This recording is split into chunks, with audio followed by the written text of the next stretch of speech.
kaugnay dito kay dating Pangulong Rodrigo Duterte. Yan ho papanoorin natin dito sa video na to. Rekta na ho tayo dito kay Congressman na Kiko Barzaga. Pambihira tayo ho'y bumibilib dito sa mama na to.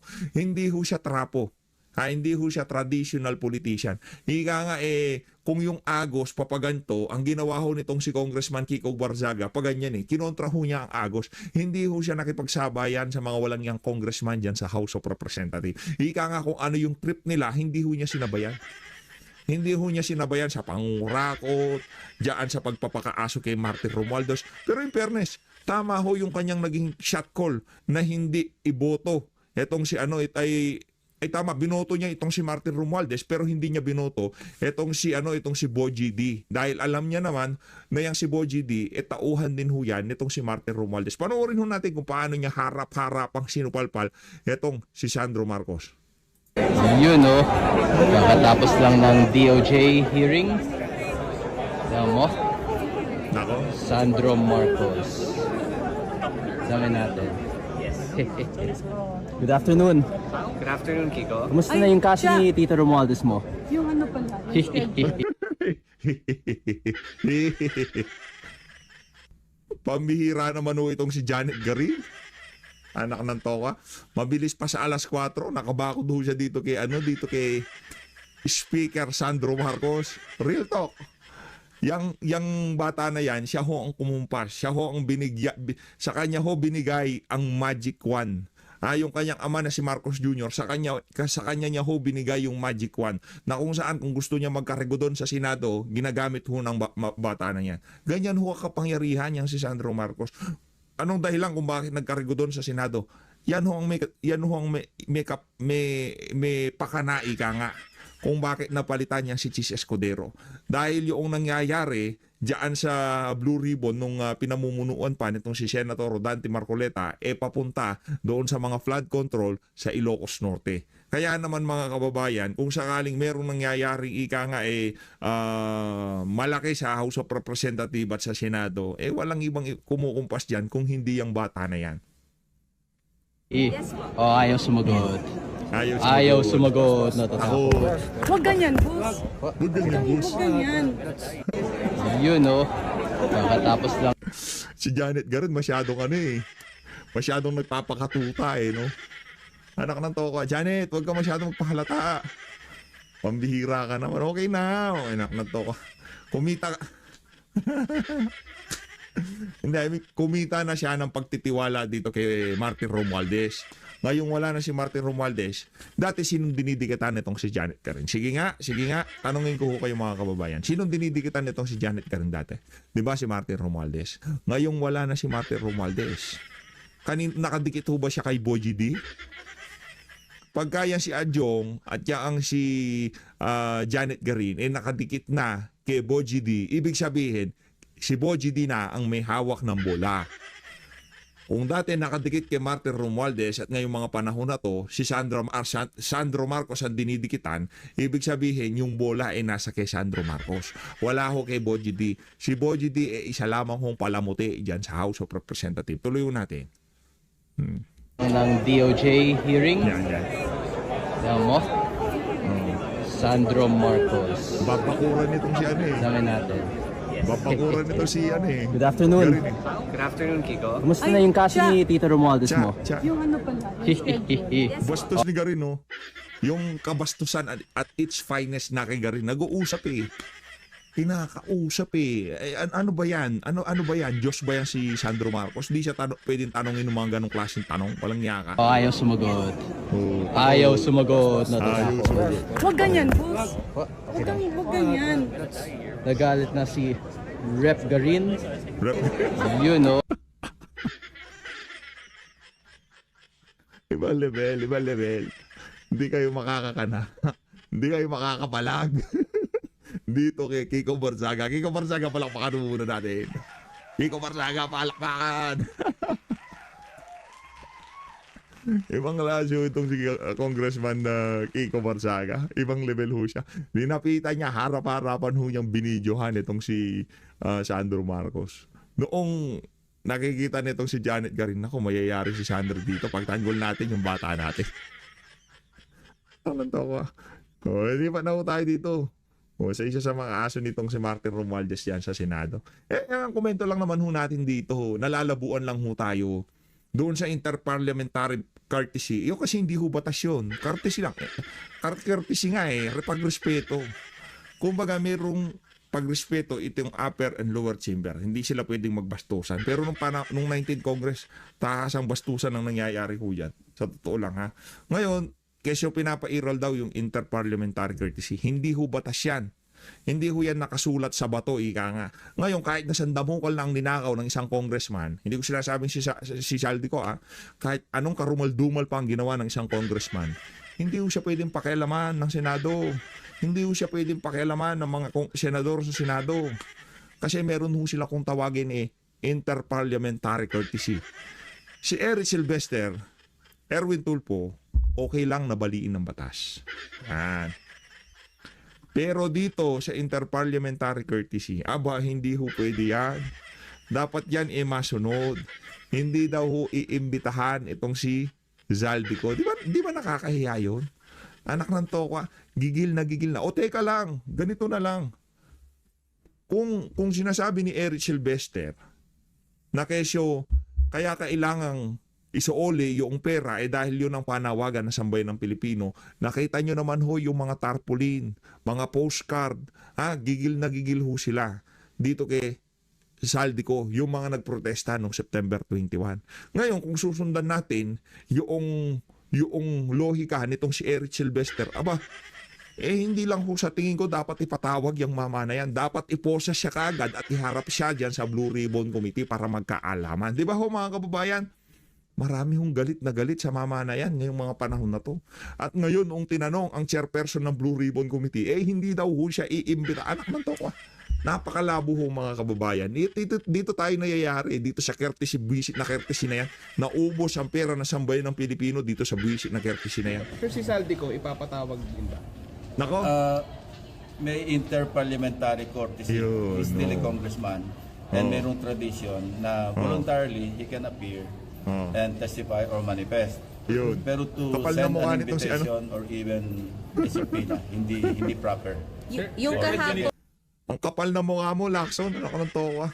Interparliamentary courtesy, kahit na nagsusumigaw ng mga ebidensya, mayroon siya mga jet, helicopter, at napakarangyang pamumuhay. Kasama sa top 15 yung SunWest.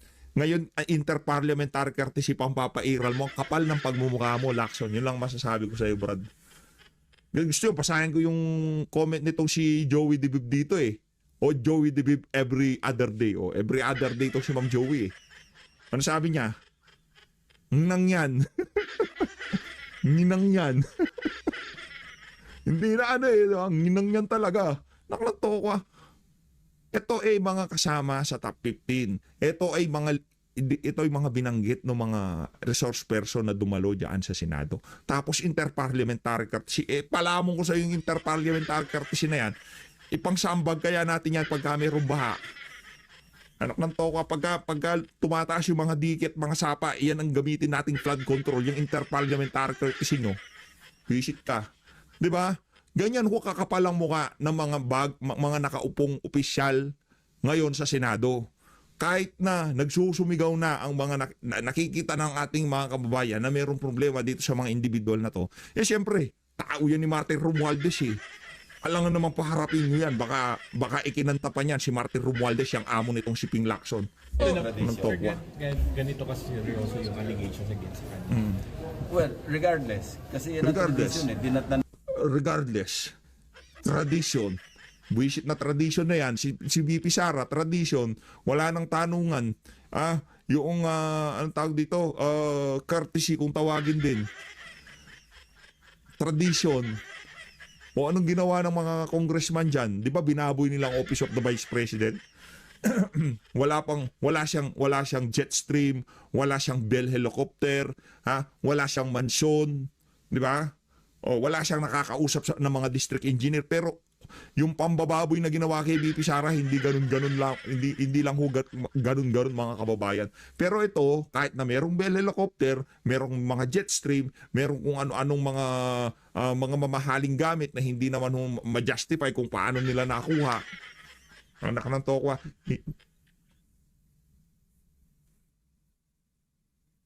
Di ba? O tuloy ho natin mga kababayan.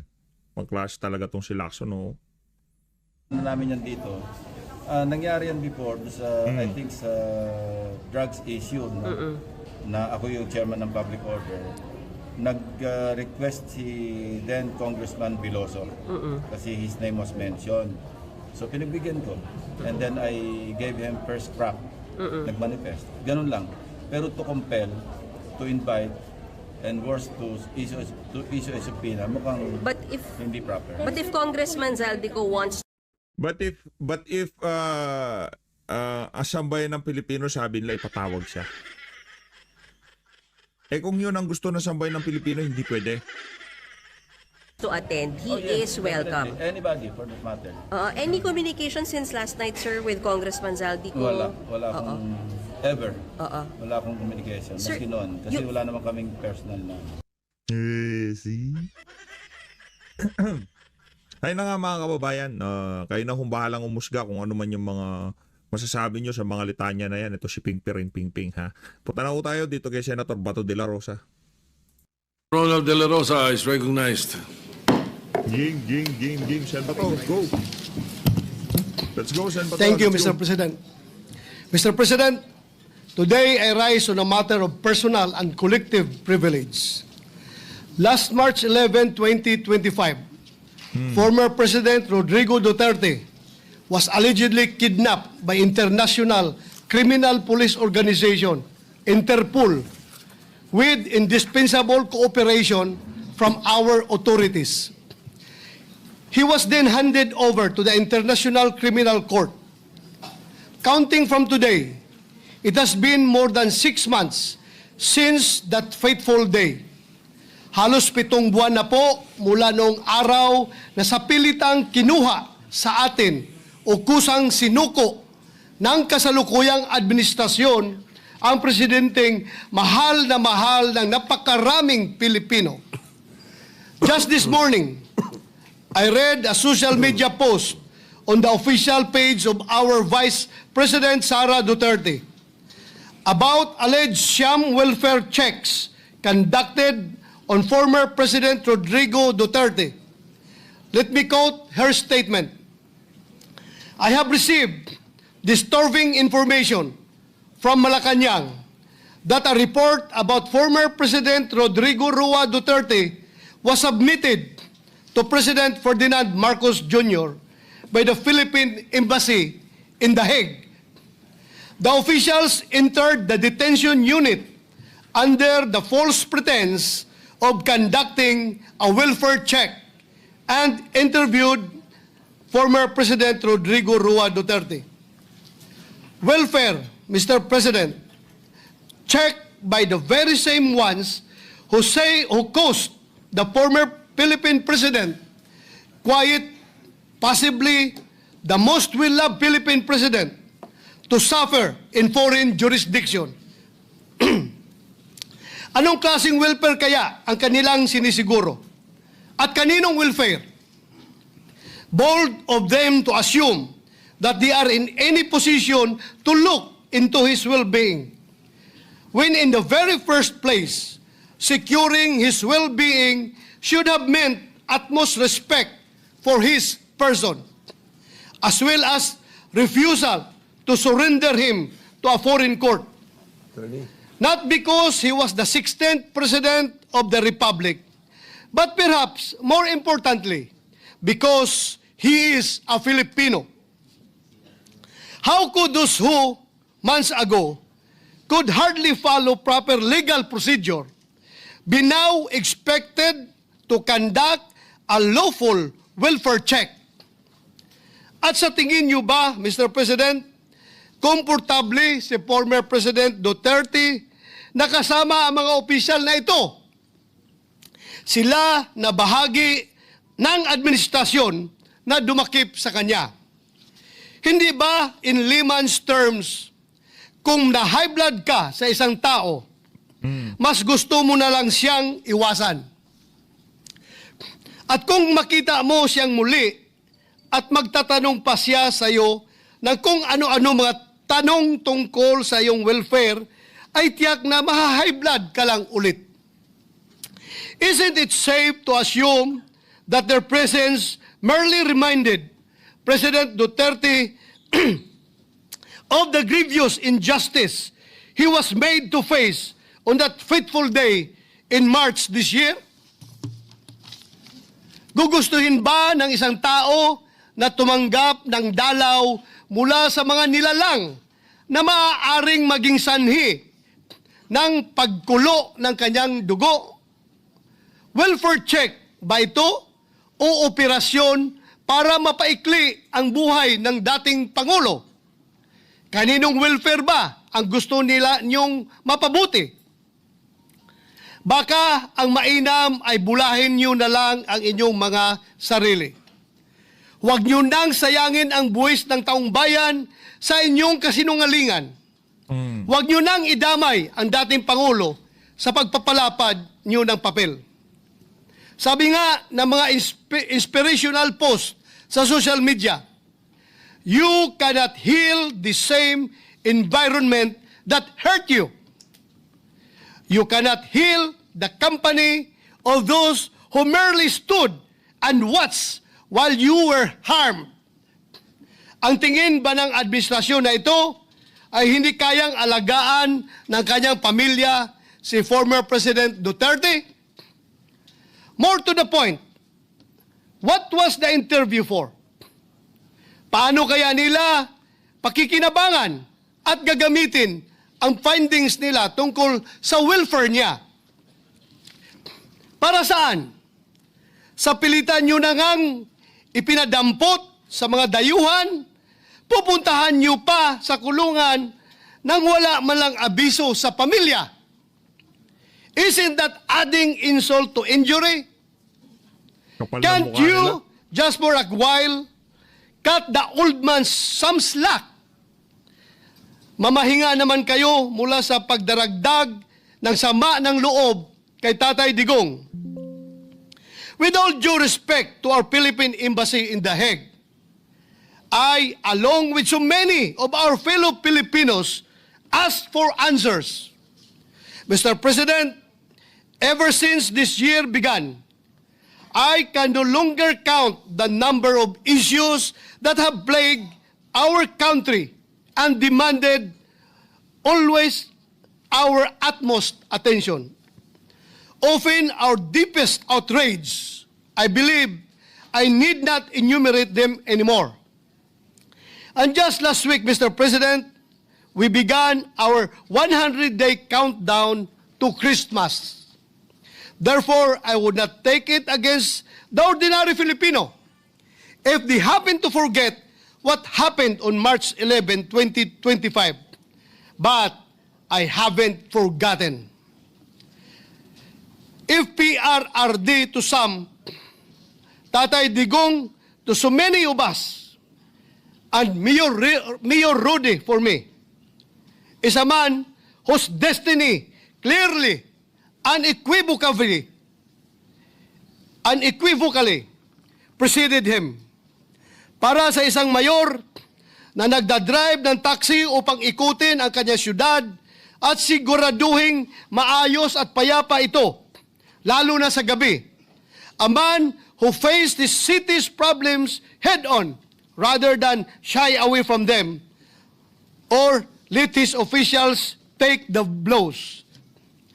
With a man like that, the presidency was therefore practically a done deal.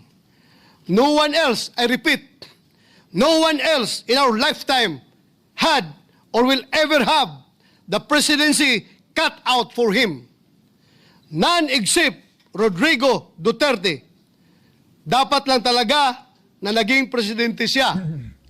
Imagine the preposterousness he must endure. This man is now imprisoned in a foreign country, having been surrendered to a foreign court by his own government.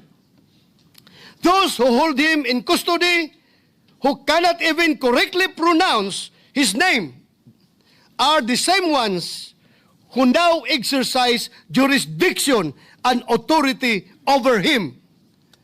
Now being welfare checked by the officials of this administration who helped ensure his imprisonment under those of a foreign tongue. Again, I say, Ano lang ho yun mga kababayan? Ito kung sakaling meron mang mangyari kay dating Pangulong Rodrigo Duterte doon, ang sasabihin ng embahada ng ating bansa dyan sa Netherlands, pinuntahan naman namin, binisita namin ng dating presidente. Chinek namin ang kanyang welfare. Mema lang ba? Mema, bida-bida. Parang ganun. Para maging relevant sila. Ganun lang ho yun. Posteros, Mr. President. Sabi ng mga eksperto, ang average life expectancy ng isang Filipino male sa taong 2024 ay 71. 71.79 years old.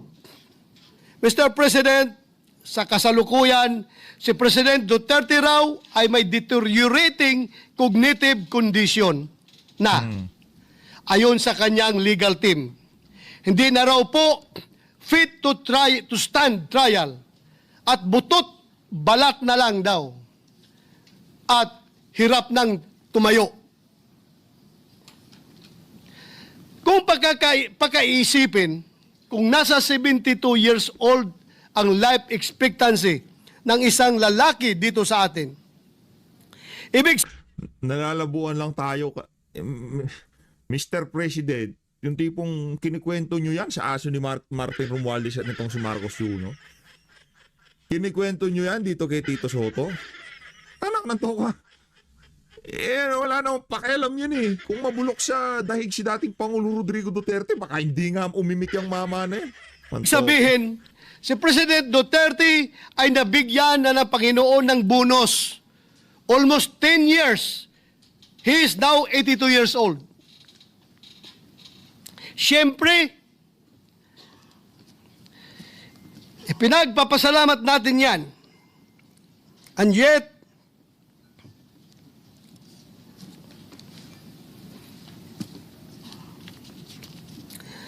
if we accept the fact that he may not have long.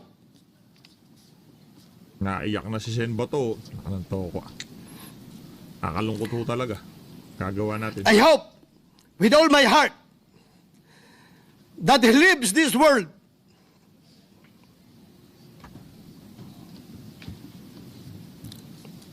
Bigat sa dibdib, grabe. not in the presence of officials who visit him on the pretext of a pseudo welfare check, but instead in the company of the people he loves.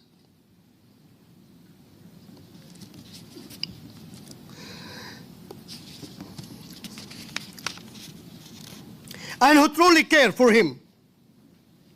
Since none of us here can even hope to match his patriotism, let us at least strive to be half as nation-loving as he was, as he still most certainly is. Kung gusto po natin magpakita ng malasakit sa ating dating Pangulong Duterte. Kung talagang gusto po natin masiguro na lagi siyang nasa mabuting kalagayan, ang nakikita ko pong isa sa mga solusyon ay masuportahan ng bulwagang ito ang kanyang interim release. Or more conservatively, let us at least take up proposed Senate Resolution number 18 or resolution expressing the sense of the Senate strongly urging the Philippine government to advocate before the International Criminal Court for the interim release of former President Rodrigo Roa Duterte in a form of house arrest arrangement in a residence in The Hague, the Netherlands. Hindi naman siguro kalabisan ang hiling na yan. Sa tingin ko ay hindi naman sobra. Lalo na't magpapasko na. I therefore urge this august body for proposed Senate Resolution number 18 to finally be included in our agenda. I am asking this not just as a senator, but as a Filipino. a Filipino who believes that one of the best, most patriotic among us who ever lived does not deserve to spend his remaining years in a foreign prison that does not even speak his language, much less feel like home. In the end, perhaps, this is the least that we can do in the name of all that he has done for this nation. Maraming salamat, Mr. President.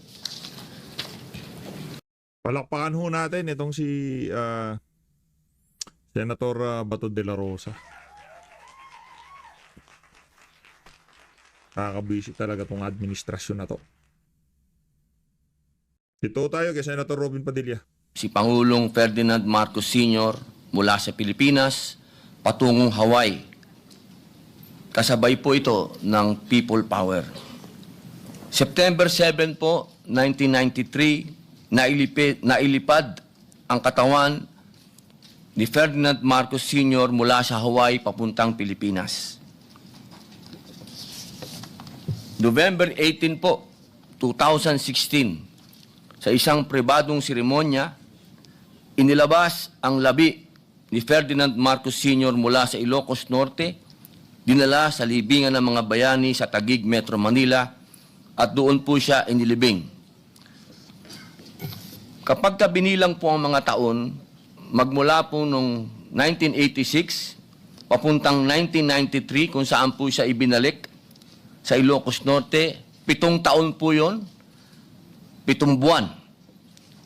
At noong naman siya po ay nailibing, 2 taon, 23 taon. Ang suma total po, ang ating pong kababayan, ang Pilipinas po ay naghinagpis ng mahigit na 30 taon. Sa ating pong kasaysayan, nakita na po natin ang mapait na halimbawa ng pagkakawalay ng isang dating Pangulo sa sariling pamilya at bayan. Si Ferdinand Marcos Sr. ay dinala sa Hawaii noong 1986, kung saan siya po ay pumanaw noong ika-28 ng Setyembre 1989. Makalipas ang 4 na taon, ay doon pa lamang naibalik ang kanyang mga labi sa Pilipinas at mahigit 2 dekada po ang lumipas bago siya tuluyang nailibing sa kanyang huling hantungan. Isang sugat po ito na iniwan sa ating kaisipan at kasaysayan. Ngayon po, mga mahal kong kasama, nasa atin po ang pagkakataon. Ang ika-20 Kongreso ay may kapangyarihan at pananagutan na putulin ang ganitong siklo. Hindi natin dapat hayaan na muling maulit ang kasaysayan kung saan ang isang naging Pangulo ng Pilipinas ay mawawalay sa kanyang bayan sa huling yugto ng kanyang buhay. Ginoong Pangulo, ang pagbabalik po kay dating Pangulong Duterte ay hindi maituturing na isang simpleng usapin. Siya ay nagsilbi bilang ika-16 na Pangulo ng Republika, na halal ng mahigit ng 16 na milyong Pilipino at nagdala ng mga patakarang nagmarka hindi lamang sa ating politika, kundi sa mismong pang-araw-araw na buhay ng ating mga kababayan. Maaari po, magkakaiba tayo ng pananaw tungkol sa kanyang mga pulisiya, lalo na po sa kanyang kampanya laban sa illegal na droga at sa kanyang estilo ng pamamahala. He ruled with an iron fist, ika nga. Ngunit, hindi matatawaran ng katotohanan siya ay naging halal na Pangulo, pinili ng taong bayan, at nanungkulan ayon sa ating konstitusyon. Kung meron mang pananagutan, dapat itong harapin dito mismo sa ating sariling bayan, sa ilalim ng ating batas, at hindi sa hukuman ng mga banyaga. Ito ay usapin ng katarungan at kasarinlan. Hindi ba po dapat nararapat lamang na sa sarili niyang bayan siya humarap sa anumang akusasyon, usapin o paglilitis? Sapagkat kung sa ibang bansa siya mapipilitang manatili, Hindi ba't para nating ipinahihiwatig na kulang ang ating sistemang panghukuman? Na hindi na ito kayang papanagutin o ipagtanggol maging ang isa sa pinakamataas na pinuno ng Republika. Higit po sa lahat, ito po ay usapin ng pambansang dangal ng pagkakaisa. Sa pagbabalik ng dating Pangulong Duterte, ipinamamalas po natin na ang Pilipinas ay hindi nagtatakwil sa sarili nitong anak, lalo ng isang naging pinuno ng bayan. Pinipili natin ang katarungan kaysa sa kapritsyo ng iilan. Ang pagkakaisa ay dapat po nating yakapin, hindi ang hidwaan. Huwag nating kalimutan ang matinding sigalot na pinagdaanan ng isang pamilya upang maiuwi ang kanilang ama. Ang mga kapaitan ng nakaraan ay sapat na pong aral. Tungkulin nating piliin ang pagkakasundo at paggalang sa halip na muling balikan ang isang masaklap na karanasan. Kaya't nananawagan po ako sa ating kagalang-galang na kasamahan, bigyan natin ng agarang aksyon ang resolusyong ito. Senate Resolution number 18. Ipakita po natin na ang Kongresong handang magpatunay na tayo ay magbubukas ng bagong landas tungo sa mas nagkakaisang kinabukasan. Hayaan natin ang kasaysayan ang magsabi na sa ilalim ng ika-20 Kongreso, si dating Pangulong Rodrigo Roa Duterte ay naibalik, muling nakaharap sa kanyang bayan, at dito rin nagwakas ang kanyang paglalakbay. Mga mahal kong kasama, ito po ang pagkakataon na wag nating palagpasin. Na tayo po, dito, sa bulwagang ito ang naging susi upang magkaroon ng pagkakaisa sa bayan natin. Tayo po ang magsilbi. Sa atin nag-umpisa ang tunay na reconciliation. Dito po, sa lugar na ito. Yun lamang po, Ginoong Pangulo.